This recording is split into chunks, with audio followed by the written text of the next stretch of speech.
যাকে আমরা যদি বলি তাহলে এইভাবে বলা যায় যে আমরা একটা প্রশিক্ষণের মধ্যে ছিলাম, আমরা একটা কোর্সে ছিলাম।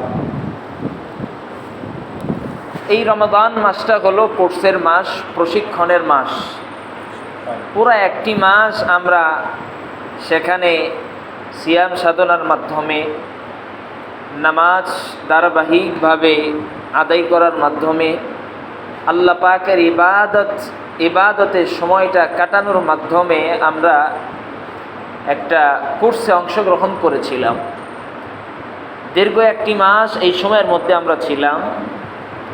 এখন আমরা কোর্স থেকে বের হয়ে গিয়েছি, প্রশিক্ষণ থেকে আমরা বের হয়ে গিয়েছি। আমরা সবাই একথা জানি, মানুষ কোর্স করে, কোর্স করার পর তার ভিতরে ওই কাজটার আরও বেশি স্পৃহা জাগে এবং ওই কাজটা বাস্তবায়ন করার জন্যে ব্যক্তি অনেক চেষ্টা করে। দেখবেন প্রত্যেকটা কোর্সে যাওয়ার পরে কোর্স গ্রহণ করার পর ওই অনুযায়ী বান্দা কাজ করা শুরু করে দেয়। কেউ যদি ড্রাইভারের কোর্স করে, কোর্স শেষ হওয়ার পরে সে ড্রাইভারিংয়ে তার কাজ শুরু করে দেয়। কেউ যদি সৈনিক হওয়ার জন্যে কোর্স করে, কোর্স শেষ হওয়ার পরে সে কিন্তু সৈনিকেই যোগ দেয়। পৃথিবীর প্রত্যেকটা সিস্টেম কিন্তু এরকমই।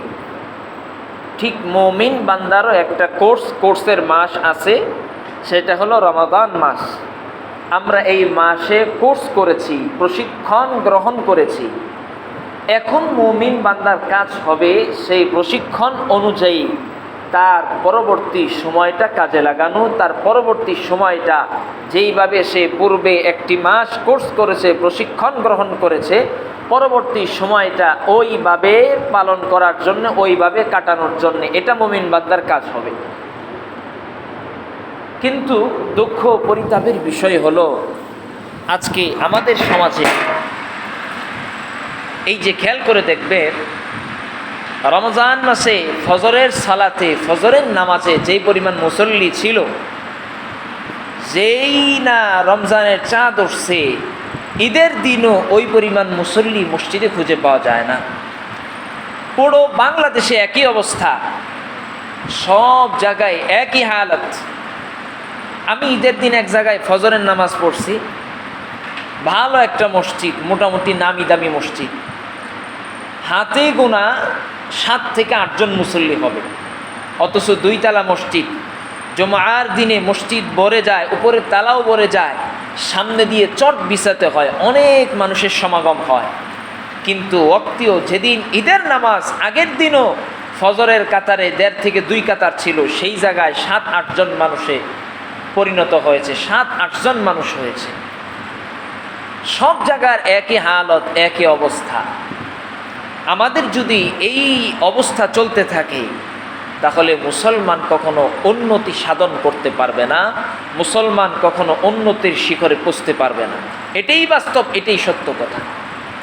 আজকে তাকায় দেখেন, ভারতের মুসলমানদের উপরে নির্যাতন চলছে।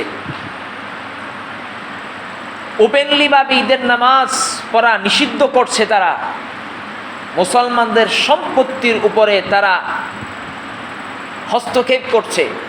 সংসদে আইনও পাশ হয়েছে, মুসলমানদের যেই ওয়াকফকৃত সম্পদ আছে সেখানে রাষ্ট্র হস্তক্ষেপ করার অনুমতি হয়েছে, এরকম একটা বিল পাশ হয়েছে। কেন আজকে পার্শ্ববর্তী দেশ মুসলমান,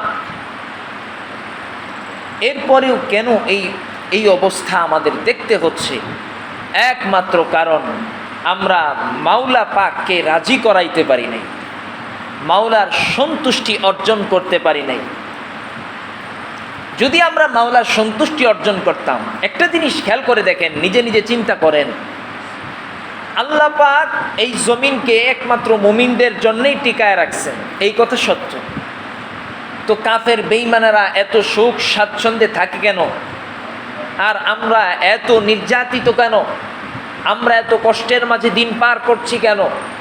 একমাত্র কারণ আমরা মাওলা পাককে সন্তুষ্টি করতে পারি নাই, মাওলা পাকের সন্তুষ্টি আমরা অর্জন করতে পারি নাই। একমাত্র এই কারণেই আমাদের উপরে নির্যাতন আর নির্যাতন। আমাদের যা পূর্বে ভুল হয়েছে, একটি মাস আমরা প্রশিক্ষণে ছিলাম, সেই প্রশিক্ষণ অনুযায়ী বাকি 11টি মাস আমাদের পার করতে হবে। আল্লাহ পাক স্বয়ং তার নবী হযরত মুহাম্মদ মুস্তাফা সাল্লাল্লাহু আলাইহি ওয়াসাল্লাম, অনেকে আওয়াজ করে নাই, সবাই আওয়াজ করে বলেন সাল্লাল্লাহু আলাইহি ওয়াসাল্লাম। স্বয়ং নবীজিকে আল্লাহ পাক বলতেছেন, নবী আপনি ইবাদত করে ছেড়ে দিবেন তা হবে না। আপনি ইবাদত করবেন আবার সামনে ছেড়ে দিয়ে আবার ইবাদত করবেন, এটা হবে না। লাগাতার চালায় যাইতে হবে। ইবাদতের সাথে ইস্তেমরার অর্থাৎ ধারাবাহিকতা থাকতে হবে। আল্লাহ পাক সূরাতুল হিজরের মধ্যে বলেন, ওয়া'বুদ রাব্বাকা হাত্তা ইয়াতিয়াকাল ইয়াকিন। নবী আমার, আপনি আপনার প্রভুর ইবাদত করুন। ওয়া'বুদ, আপনি আপনার প্রভুর ইবাদত করুন। হাত্তা ইয়াতিয়াকাল ইয়াকিন, কতদিন পর্যন্ত ইবাদত করবেন? বলে নিশ্চিত সময় আসা পর্যন্ত আপনি আপনার প্রভুর ইবাদত করেন। সময় আল্লাহ পাক বলে দিছেন, নবীজিকে বলছেন নবী আপনি ইবাদত করেন কতদিন পর্যন্ত? হাত্তা ইয়াতিয়াকাল ইয়াকিন, ইয়াকিন নিশ্চিত সময় আসা পর্যন্ত। যতক্ষণ না পর্যন্ত নিশ্চিত সময় না আসবে ততক্ষণ পর্যন্ত আপনি ইবাদত করবেন। এখন প্রশ্ন, হুজুর নিশ্চিত সময়টা মানে কি? তাফসীরের কিতাবে আসছে নিশ্চিত সময় মানে মৃত্যু। সবাই আওয়াজ করে বলেন নিশ্চিত সময় মানে কি? মৃত্যু। তার মানে আমরা বুঝলাম ইবাদত আমাদের কতক্ষণ পর্যন্ত করতে হবে? মৃত্যু আসা পর্যন্ত। মৃত্যু আসা পর্যন্ত আমাদের ইবাদত করতে হবে। আপনি এখন ইবাদত করলেন, ইবাদত করার পরে ইবাদত ছাইরা দিলেন, আপনি আরো 2 বছর হায়াত পাইলেন, বাকি সময়টা যে ইবাদত করলেন না, এর সাজা পাবেন কি পাবেন না? জোরে বলেন। তাহলে সব কিছু জানি কিন্তু মানি না। একটা জিনিস মনে রাখবেন, মানার নামই কামিয়াবি, জানার নাম কামিয়াবি না। মানার নাম কামিয়াবি, জানার নাম কামিয়াবি না। অনেকেই তো বলেন মানাই হলো জানা, মানাই হলো জানা, জানার নাম জানা না। একটা জিনিস আপনি জানছেন ওইটা জানা না, আপনি যেটা মানছেন ওটাই আপনি জানছেন। সম্মানিত উপস্থিতি, তাহলে আল্লাহ পাক আল্লাহ নবীজিকে বলছেন নবী আপনি ইবাদত করেন নিশ্চিত সময় আসা পর্যন্ত। নিশ্চিত সময় মানে মৃত্যু।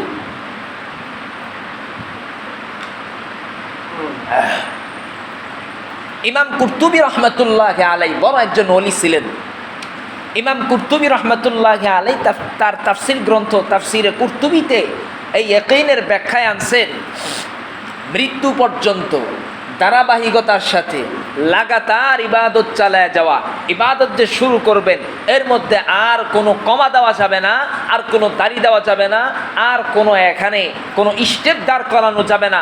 ইবাদত শুরু করছেন তো একেবারে ঠেকবে গিয়া মৃত্যুর আগ পর্যন্ত।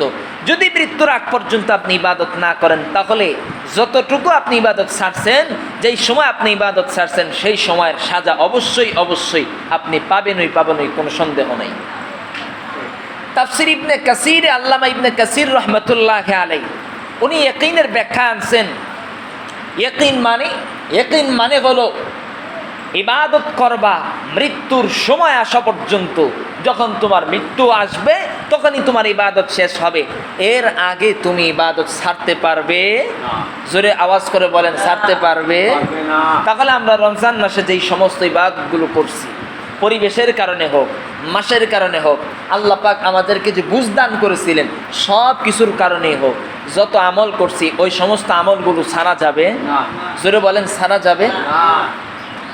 আল্লাহ রসুল সাল্লাল্লাহু আলাইহি ওয়াসাল্লাম এক হাদিসে ইরশাদ করেন, এই হাদিসটা হাদিস গ্রন্থের অন্যতম একটা কিতাব সহিহুল বুখারীর এই হাদিস।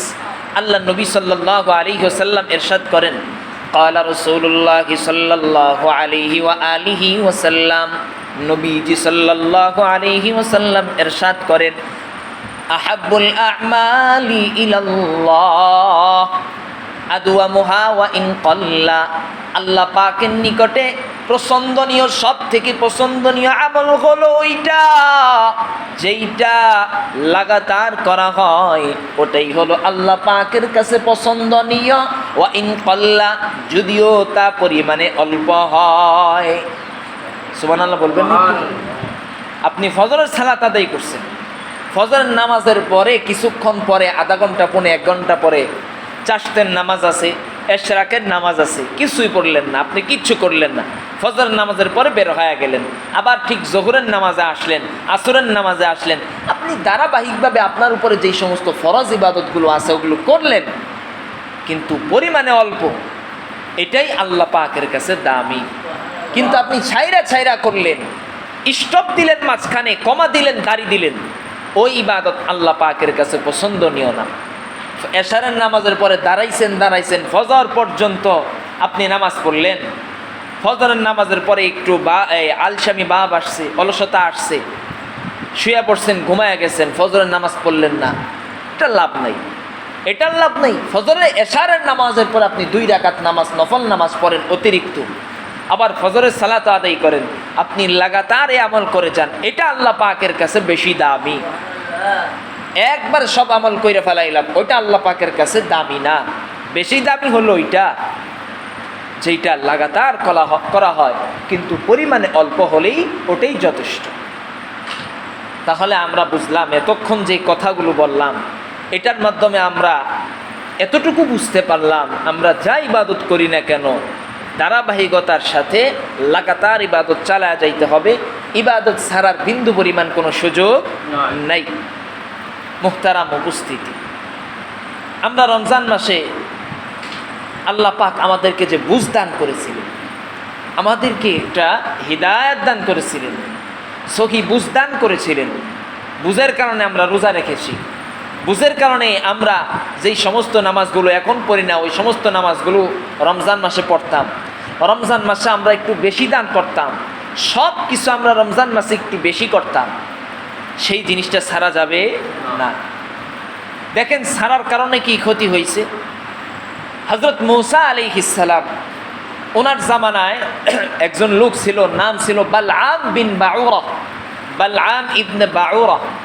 সে অনেক বড় বুজুর্গ ব্যক্তি ছিলেন। ইসমে আজম যেই জিনিসটা পরে দোয়া করলে দোয়া কবুল হয়ে যাইত, ওই লোকটা বালআম ইবনে বাউরা যেই দোয়া করত ওই দোয়াই কবুল হয়ে যাইত, এত বড় বুজুর্গ ছিল। বিষয়টা বুঝেন, যেই দোয়া করত ওই দোয়াই কবুল হয়ে যাইত। আমাদের মাঝে এমন কেউ আছেন যে দোয়া করছে আর সাথে সাথে কবুল হয়েছে, আছেন কেউ? তাহলে বুঝেন কত বড় বুজুর্গ ছিল। হেদায়েত নামক দৌলত আমরা পেয়েছিলাম রমজান মাসে, হেদায়েত নামক আমরা দৌলত পেয়েছিলাম, হেদায়েত নামক দৌলত আমরা রমজান মাসে পেয়েছিলাম।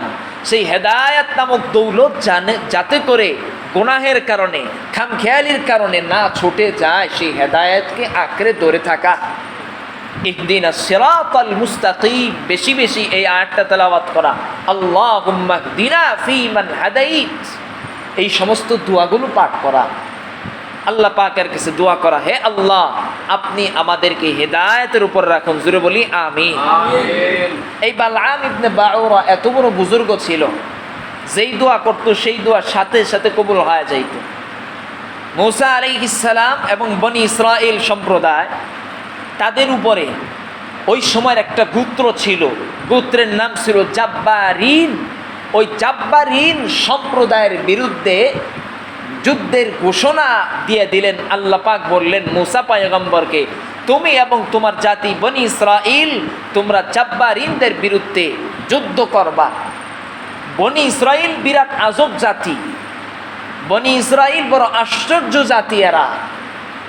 তো যুদ্ধের ঘোষণা আসছে, এখন তারা বলতেছে, বনি ইসরাইল জাতি বলতেছে, মূসা অনেক বিরাট লম্বা ঘটনা, সংক্ষেপে বলছি, মূসা ওরা তো অনেক শক্তিশালী, ওদের বিরুদ্ধে আমরা যুদ্ধ করতে যাবো, তুমি এবং তোমার আল্লাহ ওদের সাথে যুদ্ধ করো।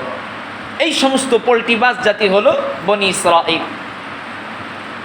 তো আল্লাহ পাক ঘোষণা করলেন জাব্বারিন গোত্রের বিরুদ্ধে যুদ্ধ করতে হবে। মূসা আলাইহিস সালাম সৈন্যবাহিনী নিয়ে রওনা হলেন।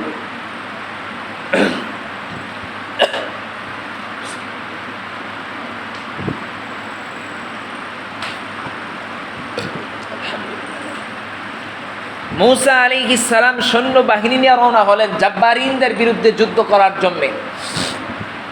জাব্বারিন জাতি ভয় পেয়ে গেছে। মূসা আলাইহিস সালাম এই ফেরাউনদের সমুদ্রের মধ্যে ডুবাইয়া মারছে, এটা তো মূসা আলাইহিস সালামের সময় হয়েছে। এখন তারা ভয় পেয়ে গেছে, আমাদেরকে না জানি কি করে। তো জাব্বারিন ওরা ওই যে বালআম ইবনে বাউরা বুজুর্গ ব্যক্তি, তার কাছে গেছে। যাওয়ার পর বলতেছে, বালআম ইবনে বাউরা, তুমি আমাদেরকে একটা উপকার করো। বালআম ইবনে বাউরা বলে, কি উপকার? বলে, তুমি যদি উপকার করতে পারো তাহলে তোমাকে অনেক পুরস্কার দিব। বালআম ইবনে বাউরা বলেন, কি উপকার বলো আগে। বলতেছে, তুমি মূসার বিরুদ্ধে বদদুয়া করবা। জোরে বলি নাউজুবিল্লাহ। কি বদদুয়া করবা? বলে, এই যুদ্ধে যেন মূসা হেরে যায়, এই সমস্ত বদদুয়াগুলো করবা। মূসা আলাইহিস সালাম বলে, নবীর বিরুদ্ধে বদদুয়া করতে পারবো না। বলতেছে, কয় না, তোমাকে করতেই হবে। ওদিক দিয়া ওই জাব্বারিন গোষ্ঠী, জাব্বারিন জাতি মূসা ওই বালআম ইবনে বাউরার স্ত্রীর কাছে গেছে। যাওয়ার পরে বিভিন্ন রকমের উপঢৌকন তাকে পেশ করছে। স্ত্রী উপঢৌকন গ্রহণ করছে, স্বামীকে বুঝাইতেছে। বালআম ইবনে বাউরা অবশেষে বলতেছে, ঠিক আছে, আমি আমার মাওলার সাথে পরামর্শ করি, ইস্তেখারা করি। নামাজ পড়ছেন, নামাজ পড়ার পরে ইস্তেখারা করছেন। ইস্তেখারা করার পরে এটাই ফলাফল আসছে, তুমি নবীর বিরুদ্ধে যাও না, নবীর বিরুদ্ধে বদদুয়া করিও না, তোমার পরিণতি ভালো হবে না। বালআম ইবনে বাউরা এই কথা বলছে। ওই জাব্বারিন গোষ্ঠী ছাড়ে না, এক প্রকার চাপা চাপি করতে করতে, জোরাজুরি করতে করতে করতে করতে বালআম ইবনে বাউরা অবশেষে মূসার বিরুদ্ধে দোয়া করতে দাঁড়ায় গেলেন। মূসার বিরুদ্ধে দাঁড়ায় যাওয়ার পরে মুখ দিয়ে আওয়াজ বের করতেছে, কিন্তু সেই শব্দগুলো, কথাগুলো আল্লাহ পাক মূসার বিরুদ্ধে বের করেন নাই, বরং ওই জাব্বারিন গোষ্ঠীর বিরুদ্ধেই বের করেছে। জাব্বারিন গোষ্ঠী, জাব্বারিন কওম বলতেছে, মূসা তুমি এটা কি করলা? বালআম ইবনে বাউরাকে বলতেছে, তুমি এটা কি করলা? বালআম ইবনে বাউরা বলে, আমি ইচ্ছাকৃতভাবে এমনটা করি নাই, আমাকে আল্লাহ পাক এই সমস্ত শব্দগুলো মুখ দিয়ে বের করে দিয়েছে। বালআম ইবনে বাউরা এই দোয়া করলেন। তখন আল্লাহ পাক দেখেন, একটা মানুষ যেই দোয়া করতো সেই দোয়া সব দোয়াই কবুল হয়ে যাইত। হেদায়েত পেয়েছিল, নবীর বিরুদ্ধে দোয়া করে তার হেদায়েতটা হারায়া ফেলছে। তার পরিণতি কি হয়েছে? তার পরিণতি হয়েছে নবীর বিরুদ্ধে বদদুয়া করার কারণে তার জিহ্বা বের হয়ে গেছে। কুকুর যেই রকম দেখবেন জিহ্বা বের, কুকুর যেই রকম জিহ্বা বের করে হাঁটে, ওই বালআম ইবনে বাউরা মুস্তাজাবুদ দাওয়াত ব্যক্তি হওয়া সত্ত্বেও নবীর বিরুদ্ধে বদদুয়া করার কারণে তার জিহ্বাগুলো এইরকম কুকুরের মতো বের হয়ে গেছে। জোরে বলি নাউজুবিল্লাহ। হেদায়েত পেয়েছিল, হেদায়েত পাওয়ার কারণে, হেদায়েত পাওয়ার পরে তার হেদায়েতটা ঠিক রাখে নাই, এটাই তার শাস্তি ছিল। এবার বুঝেন, যদি আমরাও হেদায়েত পাওয়ার পরে যদি আমরা আমাদের সেই হেদায়েতটা কাজে না লাগাই, আমাদেরও কিন্তু শাস্তির সম্মুখীন হতেই হবে, কোনো সন্দেহ নাই। এজন্যে আমাদের এক নম্বর কাজ হবে, ইবাদত, যেই সমস্ত ইবাদতগুলো করেছি ওই সমস্ত ইবাদতগুলোর ধারাবাহিকতা বজায় রাখা। সবাই আওয়াজ করে বলেন, ইবাদত কিভাবে বজায় রাখা? ধারাবাহিকতার সাথে বজায় রাখা এক নাম্বার কাজ। দুই নাম্বার কাজ, আমরা যেই হেদায়েত পেয়েছিলাম, বুঝ পেয়েছিলাম, সহি বুঝ, সেই বুঝটাকে আঁকড়ে ধরে থাকা, আল্লাহ পাকের কাছে দোয়া করা, মালিক আপনি আমাদেরকে হেদায়েতের উপর রাখুন। জোরে বলি আমিন। তিন নাম্বার কাজ, আমরা যেই পুরো একটি মাস সৌম পালন করেছি, একটি মাস যে রোজা রেখেছিলাম, সেই রোজারও একটা ধারাবাহিকতা আছে, সেই রোজাটারও একটা ধারাবাহিকতা বজায় রাখা। বলবেন হুজুর সারা বছর রোজা রাখবো? না, সারা বছর রোজা রাখা লাগবে না। রোজারও ধারাবাহিকতা বজায় রাখা, রোজারও কিছু সিস্টেম আছে। আল্লাহ রসুল সাল্লাল্লাহু আলাইহি ওয়াসাল্লাম উনি ওনার জীবনীতে এই সমস্ত সৌমগুলো পুরা বছরে আদায় করেছেন, পালন করেছেন, সেগুলো আমাদেরকে যথাসাধ্য চেষ্টা করা। দেখেন, রোজার অনেকগুলো উপকার আছে, আমাদের শারীরিকও কিছু উপকার আছে। গতকালকে এক ডাক্তারের একটা লেখা আমি পড়তেছিলাম, ওই লেখার মধ্যে আমি পাইলাম, কারো যদি হার্ট ভালো রাখতে চায় সে যেন রোজা রাখে। কারো যদি হার্ট ভালো রাখতে চায় সে যেন রোজা রাখে। রোজা রাখার উপকারিতা, এবার বুঝেন হার্ট যদি সমস্যা হয়ে যায় তাহলে কতটা মারাত্মক অবস্থা তৈরি হয়ে যায়। আল্লাহ পাক আমাদের সবাইকে সুস্থতার সাথে জীবন পার করার তৌফিক দান করুন। তাহলে রোজা যে আমরা রেখেছি, রোজারও একটা ধারাবাহিকতা বজায় রাখা খুব ভালো করে বুঝবেন। সর্বপ্রথম শাওয়াল মাসের 6 রোজা রাখা। সবাই মাস সহ বলবেন, শাওয়াল মাসের 6টি রোজা রাখা। শাওয়াল মাসের কয়টি রোজা রাখা? 6টি রোজা রাখা। আল্লাহ রাসূল সাল্লাল্লাহু আলাইহি ওয়াসাল্লাম বলেন, ক্বালা রাসূলুল্লাহ সাল্লাল্লাহু আলাইহি ওয়া আলিহি ওয়াসাল্লাম, মান সামা রমাদানা সুম্মা আতবা'াহু সিত্তাম মিন শাওয়াল কানা কাসিয়ামিদ দাহরি কুল্লি। রাসূল সাল্লাল্লাহু আলাইহি ওয়াসাল্লাম ইরশাদ করেছেন, যেই ব্যক্তি রমাদানের রোজাগুলো রেখেছে, খুব ভালো করে বুঝেন, আল্লাহর নবী বললেন যেই ব্যক্তি রমাদানের রোজাগুলো ভালো করে রেখেছে, তুম্মা আতবা'াহু সিত্তা মিন শাওয়াল, অতঃপর শাওয়াল মাসের 6টা রোজা রাখছে। কয়টা রোজা? 6টা রোজা রাখছে। পুরা রমাদানের সবগুলো রোজা রাখছে। সবগুলো রোজা রাখার পরে শাওয়াল মাসের 6টা রোজা রাখছে। নবীজি পুরস্কার ঘোষণা করেন, কানা কাসিয়ামিদ দাহরি কুল্লি, সে যেন পুরা মাস রোজা, পুরা বছর রোজা রাখার সওয়াব পায়। রমজান মাসের 30টা, শাওয়াল মাসের 6টা, তাহলে কয়টা হলো? 36টা। যদি মাস হয় 29, শাওয়াল মাসের 6টা, তাহলে কয়টা হলো? 35। এই 35 আর 36টা রোজা আপনি রাখলেন, পুরা বছর রোজা রাখার সওয়াব আপনি পাবেন।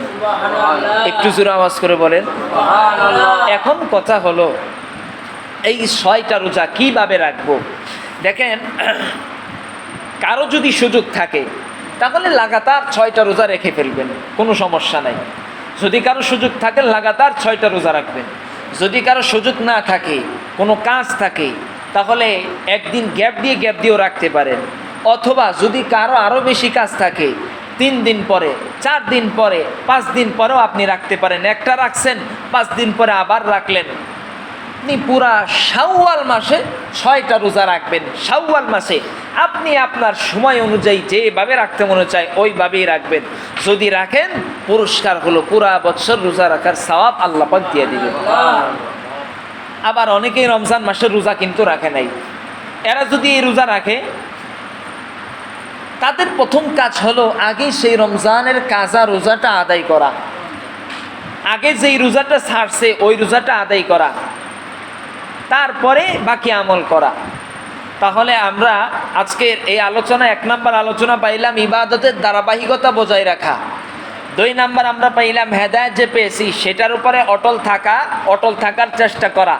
3 নাম্বার আমরা পাইলাম পুরো একটি মাস আমরা সিয়াম সাধনা করেছি, সেই সিয়াম সাধনারও একটা ধারাবাহিকতা, একটা প্রস্তুতি রাখা।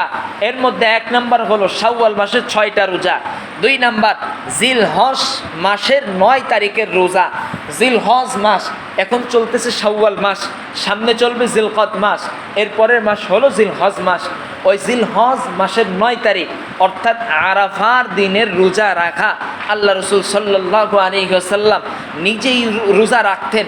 আল্লাহ রাসূল সাল্লাল্লাহু আলাইহি ওয়াসাল্লাম পুরস্কারও ঘোষণা কইরা দিয়েছেন, যদি কেউ আরাফার দিনে অর্থাৎ জিলহজ মাসের 9 তারিখের রোজা রাখে, তাহলে পূর্বের 1 বছরের গুনাহ আল্লাহ পাক মাফ করে দিবেন।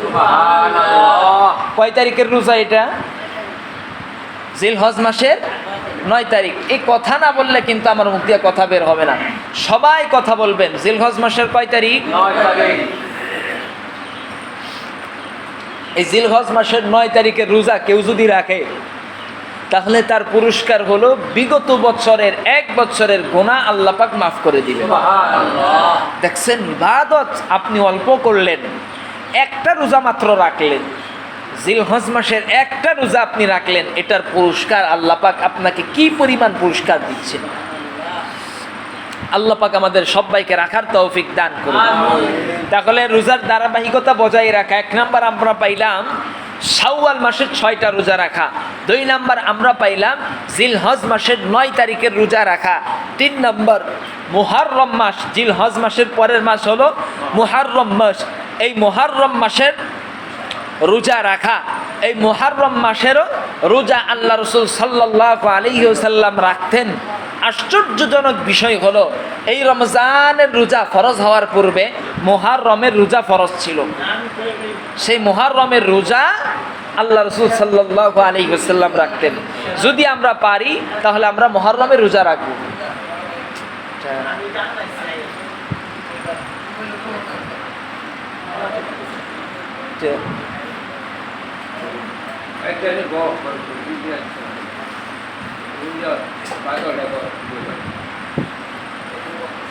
আল্লাহ আল্লাহ আল্লাহ আল্লাহ আস্তাগফিরুল্লাহ আস্তাগফিরুল্লাহ সাল্লাল্লাহু আলাইহি ওয়াসাল্লাম সাল্লাল্লাহু আলাইহি ওয়াসাল্লাম।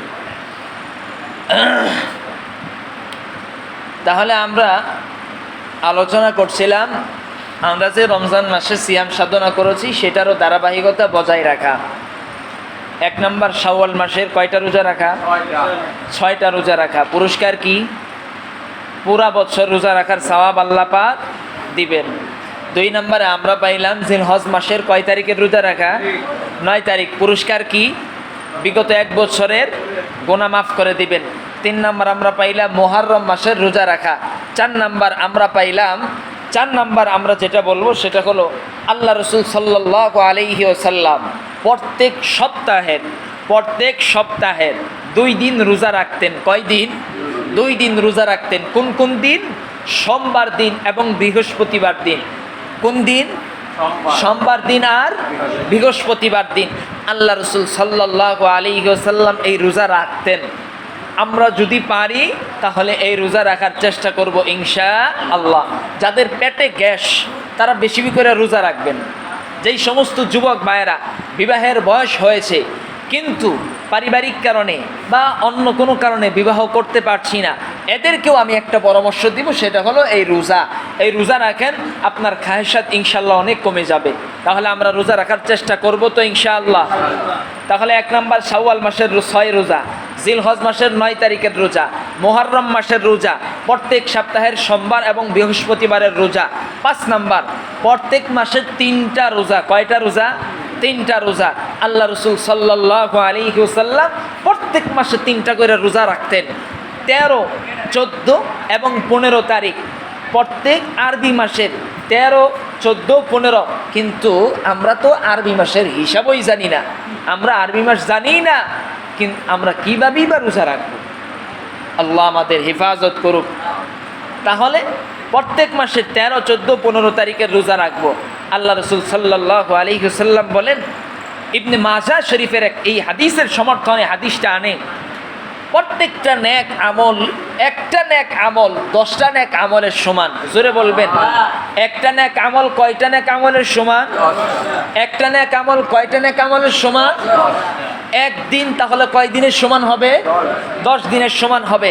আল্লাহ রসুল বলছেন ফাল ইয়াউমি বিআশরাতি আইয়ামিন, প্রত্যেকটা নেক আমল 10টা নেক আমলের সমান। অতএব 1 দিন সমান 10 দিন। যদি কেউ প্রত্যেক মাসে এই 3টা দিন রোজা রাখে তাহলে সে পুরা মাস রোজা রাখার সওয়াব পাবে। আর একটু জোরে বলেন। তাহলে আজকে আমরা এই পর্যন্ত যে আলোচনা করলাম, 1 নম্বর আলোচনা করলাম ইবাদতের ধারাবাহিকতা। নামাজ যে আমরা পড়েছি আমরা সব কিছু ধারাবাহিকতা বজায় রাখবো। 2 নম্বর হেদায়েত যে আমরা পেয়েছি। এই এত আওয়াজ আসলে তো কথা বলা যায় না, এটা তো টিনের মসজিদ, কথা বললে তো আওয়াজ আসে। এমনি ভিতরের সাউন্ড বক্স নাই, আমি নিজে কথা শুনতে পারতেছি না, বুঝতেছেন? মসজিদের আদব আছে, এই আদবগুলো বজায় রাখতে হবে।